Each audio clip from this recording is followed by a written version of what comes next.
अब भी समय है। उपासक यदि आर्त भाव से भगवान से प्रार्थना करे तो प्रार्थना से बहुत जल्दी परिवर्तन होता है। भगवान सत हैं, चिदानंद हैं, प्रेमानंद हैं, करुणामय हैं, और एक भगवान का नाम है भक्ता अनुग्रह कारिणो। जो उनसे प्रार्थना करता है उस पर अनुग्रह कर देते, लेकिन प्रार्थना वही सुनी जाती है जो आर्त भाव हृदय से होती है। सच्ची मानना, तुरंत परिवर्तन देखा गया है। ये हम अपने जीवन की सैकड़ों बार की बात कह रहे हैं। जब कभी ऐसा आया है और प्रार्थना हुई है, मिनट पूरा होना मुश्किल हुआ है और उस प्रार्थना का उत्तर तत्काल मिल गया है। एक बार तो बस प्रार्थना करके हटे कि वह तुरंत उत्तर आ गया, वो ऐसे से ऐसा, अच्छा अच्छा, तत्काल तत्काल। बस अंतर ये होता है कि हम हृदय से प्रार्थना नहीं कर पाते। हमारी प्रार्थना कपट जाल से युक्त होती, इसलिए प्रभु मोहि कपट छल छिद्र न भावा। हे नाथ, आप सच्चिदानंद में हैं, सच्चिद आनंद। तात्पर्य, हम आपको कुछ दे सके ऐसी सामर्थ्य नहीं। सच्चिदानंद को, हे पार्थिव जो मायाकृत पदार्थ हैं, भोग सामग्री, ये भ्रम हटा दीजिए। हमने कई बार प्रार्थना किया है, ये केवल हमारे भावों को प्रकट करता है, इसलिए वस्तु सामग्री का महत्व है। अगर भाव नहीं है तो कोई वस्तु सामग्री का महत्व नहीं। आप 100 कुंतल सोना चढ़ा दो, हमारे प्रभु के लिए कुछ नहीं है। कई बार आपको बताया है, समुद्र को रत्नगर्भा, पृथ्वी को रत्नगर्भा कहा गया है। ऐसे ऐसे पहाड़ हैं जो 4-4 लाख योजन के सोने के हैं, और वो सब मायाकृत है। आप देवलोक को जाइए, वहां स्वर्णिम भवन बने हुए हैं देव गंधर्व अप्सराओं के। अमरावतीपुरी कैसी बनी हुई है, पढ़ करके महाभारत में देखिए कैसी देवराज इंद्र की सभा है, कैसी वरुण जी की सभा है, कैसी लोकपाल अग्नि की, वायुदेव की, होश उड़ जाएंगे। और ये सब मायाकृत है। ऐसे प्रभु को हम क्या दे सकते हैं? और ऐसे प्रभु को जब रोते हुए भाव से किसी ने पत्र अर्पित किया तो बिक गए एक पत्र में। पत्रम पुष्पम फलम तोयम। हे सच्चिदानंद प्रभु, आपके एक संकल्प से संपूर्ण सृष्टि प्रकट हुई है। ये प्रार्थना, मैं नीच आपको क्या दे सकता हूं नाथ? मेरे पास तो जो कुछ है वो सब आपका दिया हुआ है। शब्दों को देखिएगा, हे नाथ, मेरे पास जो कुछ है वो तो आपका दिया हुआ है। आपके एक संकल्प से संपूर्ण सृष्टि हुई है। नाथ, मैं आपको क्या दे सकता हूं प्रसन्न करने के लिए? आप मुझ पे अपनी तरफ से, अपनी कृपा से प्रसन्न हो। जब मैं शरीर की तरफ देखता हूं, अब अगर हम विचार करें शरीर के लिए, तो नाथ, शरीर में कोई न कोई परेशानी बनी रहती है। रोगाहरंति सततम प्रबला शरीरम। ये प्रबल रोग शरीर को छीन कर रहे हैं। High blood pressure, low blood pressure, sugar, ये वो। हम क्या आपसे वादा करें कि हम ऐसी साधना करेंगे कि आप प्रसन्न हो जाएंगे? पहली बात बाहरी वस्तुओं की। नाथ, आपने एक संकल्प में अनंत ब्रह्मांडों का सृजन किया। स्वामी, मेरे पास जो वस्तु आपकी दी हुई है, मैं किस वस्तु से आपको रिझा सकता हूं? नाथ, वो तो आपकी दी हुई है। रही शरीर की बात, तो रोगाहरंति सततम प्रबला शरीरम। प्रबल रोग हमारे शरीर की शक्ति को छीण कर रहे हैं। अंदर आए सूक्ष्म शरीर, ये काम, क्रोध, लोभ, मोह, मद, मत्सर इतना गंदा किए हैं अंदर की, हम कैसे आपको कहें कि हम अंदर से आपका ध्यान धर पाएंगे? कभी काम अपना प्रभाव दिखाता है, कभी क्रोध अपना प्रभाव, कभी लोभ, कभी मोह, कभी अहंकार, कभी ईर्ष्या। नाथ, बड़ा गंदा हृदय है। और पूरे जीवन की तरफ देखें, वादा करें कि आज संकल्प लेते हैं कि 5 वर्ष हम ऐसा करेंगे, तो 5 मिनट का भरोसा नहीं। नाच रही मृत्यु सिर पर, पता नहीं प्रभु कब हमारे शरीर का अंत हो जाए। इसलिए नाथ, मैं आज प्रार्थना करता हूं कि मेरे पास आपको प्रसन्न करने के लिए कुछ नहीं है।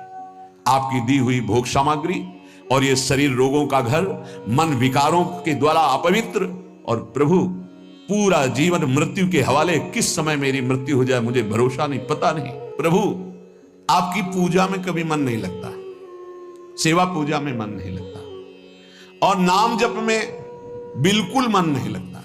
और ये सब किस बात है? जबरदस्ती लगाओ इसे, तभी मंगल होगा। ये सोचो मन स्वयं लग जाए तो। मंत्रम त्वदीयमपि में न जपे दृशज्ञा। बिल्कुल मंत्र में मन नहीं लगता। वो बड़े सौभाग्यशाली जिनको गुरु मंत्र में प्रीति है। ध्यान रखना, गुरु मंत्र में प्रीति साधारण साधना से नहीं होती। असाधारण साधना या असाधारण कृपा से गुरु मंत्र में प्रीति होती है। मंत्रम त्वदीयमपि में न जपे दृशज्ञा, रस पूर्वक गुरु मंत्र में निष्ठा हो जाना। गुरु मंत्र चल रहा, मंत्राकार, ये तो प्रभु कभी हुआ नहीं। पूजा में मन नहीं लग रहा, चित्तम न में स्मृत, चित्त आपका स्मरण नहीं कर रहा, तो प्रभु पक्की है दुर्गति। लेकिन एक बात समझ में आ गई कि यदि आप मुझे अपनी शरण में स्वीकार कर ले तो मेरा कल्याण हो सकता है। एक एक बात को करें। प्रभु मैंने कभी यज्ञ नहीं किया, अब यज्ञ करना बहुत कठिन कार्य है, क्योंकि जो पवित्र धान्य चाहिए, जो पवित्र मंत्र, जो पवित्र व्यवस्था है, मुश्किल ही कोई ऐसा संयोग बैठा पावे। इसलिए सबसे बड़ी यज्ञ रखी गई है, यज्ञानाम जप यज्ञोष्मी, जप यज्ञ। इसमें भी मन नहीं लगता, एक पैसा नहीं लगता इस यज्ञ में। सबसे बड़ी यज्ञ है राधा राधा राधा राधा, कृष्ण कृष्ण कृष्ण, हरि हरि हरि, नाम जपने में। पर प्रभु यज्ञो नमेस्ति, मेरे अंदर यज्ञ की भावना ही नहीं है, जप करने की भावना ही नहीं। और दान, अगर कोई दान करता भी है तो नाम जरूर होना चाहिए। पैसा वहां ज्यादा चढ़ता है जहां अमुक भक्त ने, ये अमुक जिले के हैं, 500 रुपया भगवान की भेंट की, भगवान इनका मंगल करें, लड़का बच्चा सुखी रखे, दूसरा फिर 500 निकाल के दे। तो जहां ये नाम नहीं होता, जय हो महाराज, बस नाम हो तो दाम। तस्मात् त्वमद्य शरणम मम दीन बंधु, हे दीन बंधु, अब एक ही उपाय, मैं आपकी शरण में हूं, आप मुझे अपने चरणों की शरण में रख लीजिए। बहुत सुंदर नाथ, ये शरीर का प्रतिपल परिवर्तन हो रहा है। कभी घुटने के बल था, फिर किशोर अवस्था आई, फिर जवानी आई, फिर धीरे धीरे ढल रहा है। ये नाशवान शरीर नाश की तरफ जा रहा है। और प्रभु मन प्रतिपल भोगों में लगा हुआ है, हमारा चित्त प्रतिपल भोगों में लगा हुआ है। ईमानदारी की बात देख लो, ये खाऊंगा, ये पीऊंगा, ये देखूंगा, ये भोगूंगा, ये भोगा, अब ये भोगूंगा, ऐसी ही गणित चलती रहती है अंदर। और मेरी बुद्धि बस एक ही बात, इस विषय को भोगने में ये सुख है, निश्चय करती है, विषयों में सुख है। मारा गया प्रभु, मारा गया।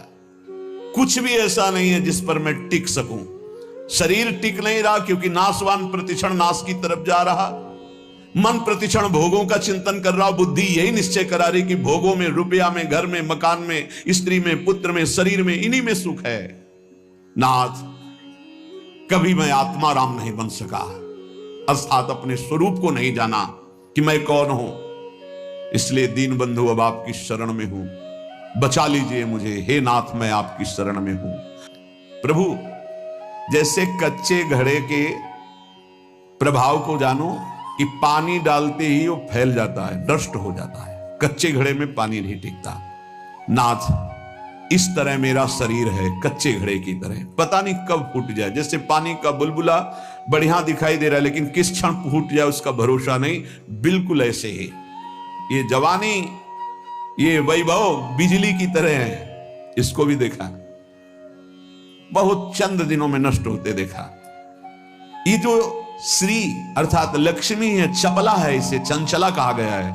ये किसी एक जेब में बराबर नहीं टिकेगी। वही रुपया लाखों लोग कह चुके हैं कि मेरा है, और लाखों कहेंगे मेरा है, वो बदलता चला जाएगा, चपला है। ये जवानी, ये रुपया, ये भोग सामग्री, ये वाहवाही किसी की ब्याही हुई नहीं है। आज जवान हो, कल तुम्हारी दुर्दशा हो जाएगी। आज धनी हो, कल मांग करके तुम्हें खाने की भी हिम्मत नहीं रहेगी, ऐसी स्थिति आ जाएगी। बहुत होश में, जैसे सिंहनी खाने को तैयार है, ऐसे रोग युक्त वृद्धावस्था तुम्हारा इंतजार कर रही। जब धक्का लगा के घर से बाहर कर दिए जाओगे, कर्म के परिणाम में कुछ भी तुम्हारा नहीं, कोई भी तुम्हारा नहीं। ऐसे कितने उदाहरण हैं। इसलिए अभी दीन बंधु, प्रभु के नाम जपने का अवसर जप लो। अभी प्रभु की शरण में हो जाओ, तुम्हारा मंगल हो जाएगा। इस पर भरोसा मत करो। जब घटनाएं सुनते हैं तो लगता है कि लोगों को सीख लेनी चाहिए।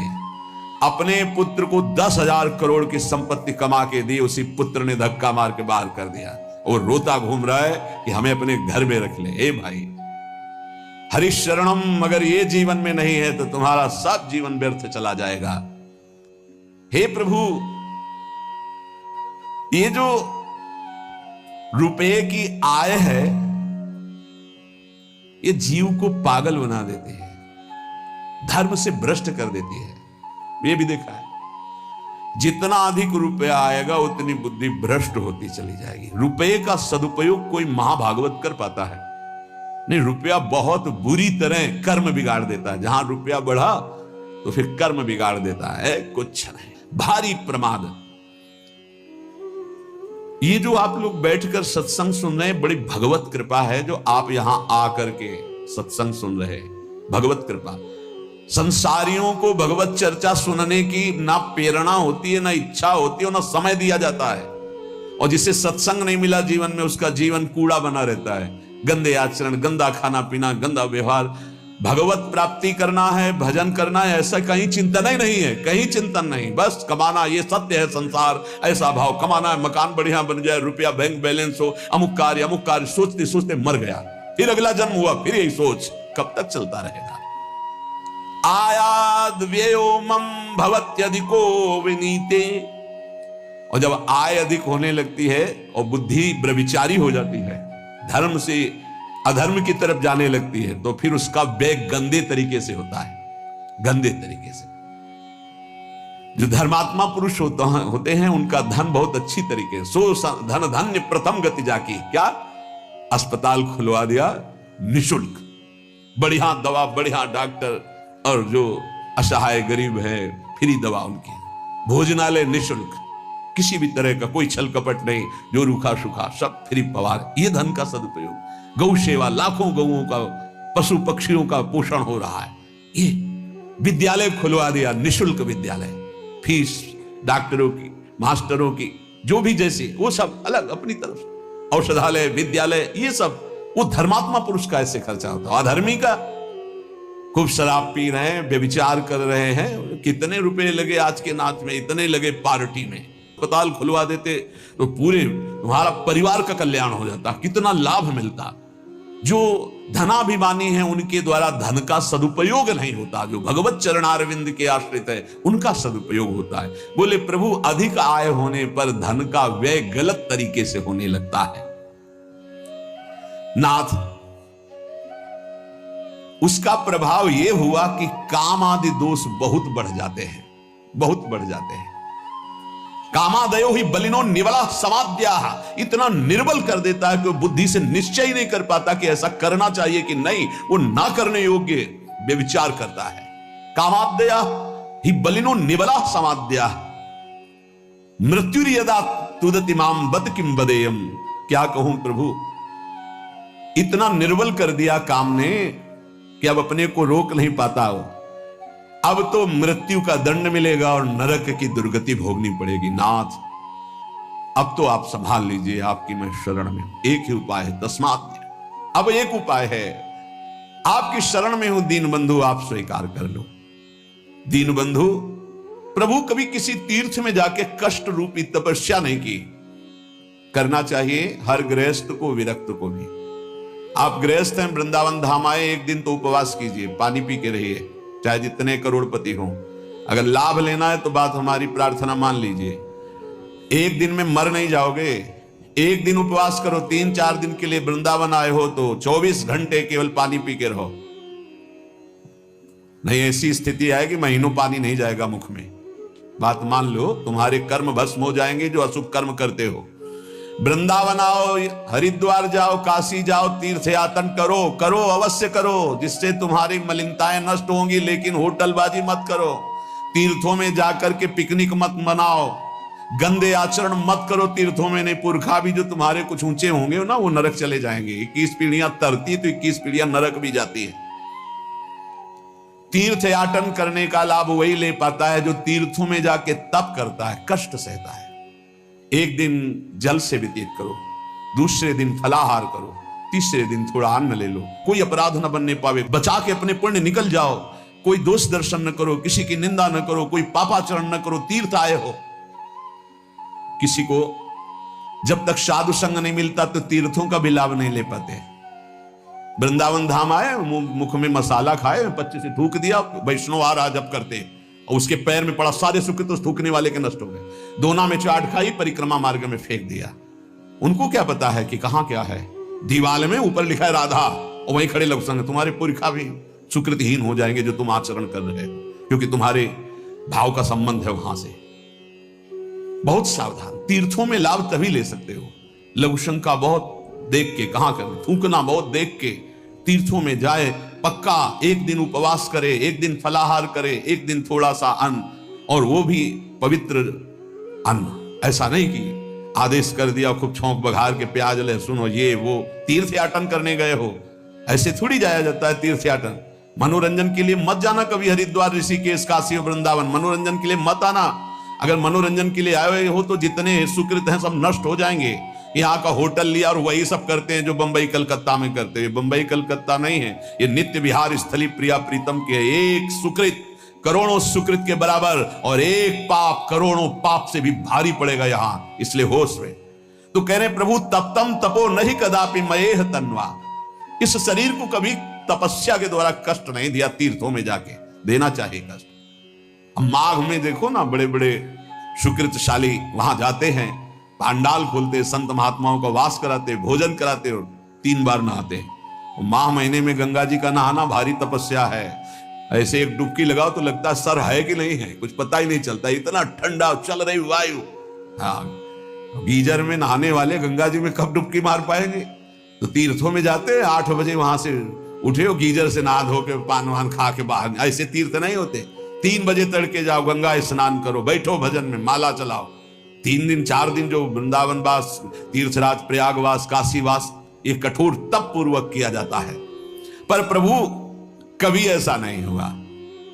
दीन बंधु और वाण्या तथा नहीं कदापि तपश्च तप्तम, वाणी का कभी तप नहीं किया। शरीर का ये तप है तीर्थयाग, और वाणी का तप 2 घंटे 3 घंटे बैठ गए, खूब नाम कीर्तन किया, राधा राधा राधा। नाम कीर्तन में मन बड़े पुण्यात्मा पुरुष का लगता है। और नाम संकीर्तनम यस्य सर्व पाप प्रणाशनम, समस्त पापों को विध्वंस कर देता है नाम कीर्तन। तो वाण्या तथा नहीं कदापि तपश्च तप्तम, नाथ कभी शरीर से तो तप तीर्थों में किया नहीं, वाणी से कभी नाम कीर्तन का तप नहीं किया। पूरी चतुरासी जी गा लिए, सुधा निधि गा लिए, यमुना के तट पर बैठ करके आए 2-4 दिन के लिए, और परिक्रमा लगाए, नाम कीर्तन में बैठे, नाम कीर्तन किया। ये कभी तप नहीं किया। मिथ्याभिभाषण परेण, जबान से झूठ बोलना, गाली देना, निंदा करना, पापाचरण करना, प्रभु शरीर से पाप, वाणी से, और मानसम ही, और मन से प्रभु पूछो मत। मन तो सदैव पाप ही सोचता रहता है। तस्मात् मध्य शरणम मम दीन बंधो, हे दीन बंधु ऐसे मुझ नीच को अपनी शरण में रख लो। प्रभु ये मन जड़ हो गया, चाहे जितना समझाओ समझता नहीं, अपनी मनमानी करवाता है। देख लो भाई, ये मन इतना जड़ हो गया है कि लाख सत्संग सुने पर वो करेगा अपने मन की। प्रभु अहंकार इतना बढ़ गया है कि संतों के चरणों में नमस्कार करने का मन ही नहीं होता। अहंकार बढ़ गया है। ऐसे भी दर्शन होते हैं, दैन्य के दर्शन होते हैं, अहम के भी दर्शन होते हैं। अहम जब बढ़ जाता है तो रंक कर संतन जानत अभिमानी, गर्विष्ठ लोभ मद मत्त अगाधा, दुष्ट परिहरो दूरी भजत भज श्री हरि राधा। अभिमान बढ़ा हुआ है, मद बढ़ा हुआ है। नाथ ये हमारा अहंकार विनम्र नहीं होने देता, ना आपके सामने और ना आपके संतों के सामने।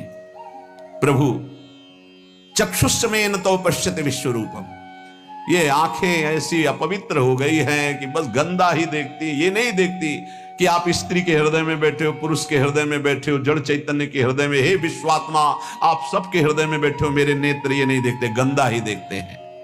नाथ वाचा तथैव नवदेन मम सौम्य वाणी, कभी किसी के सामने दैन्य वाणी हमने नहीं बोली। प्रभु जब बोली तो कठोर और अभिमान भरी वाणी बोली। अतः मुझे जैसे नीच के लिए तो एक ही बात रही, तस्मात् मध्य शरणम मम दीन बंधु, हे दीन बंधु केवल आप अपनी शरण में ले लो तो मेरा उद्धार हो सकता है। प्रभु यद्यपि सतोगुण भी मायाकृत है, पर सतोगुण से आपकी भक्ति की तरफ जाया जाता है। पर नाथ सतोगुण तो तब आवे ना जब सतोगुणी आहार हो, सतोगुणी संग हो, सतोगुणी विचार हो। पर प्रभु आहार और विहार सब रजोगुणी तमोगुणी, तो रजोगुण तमोगुण छाया रहता है। इसकी पहचान निद्रा आलस्य प्रमादोत्थम तत्तामस मुदाहरतम, नींद में पड़े रहना, गुस्सा करना और जो नहीं करना चाहिए ऐसे आचरण करना। और रजोगुण में काम मान सम्मान नाना प्रकार की अर्थ सामग्री भोग सामग्री इसमें विचरना। ये रजोगुण तमोगुण ये हमसे अशुभ कर्म कराते ही रहते हैं, क्योंकि सतोगुण से ही शुभ कर्म होता है।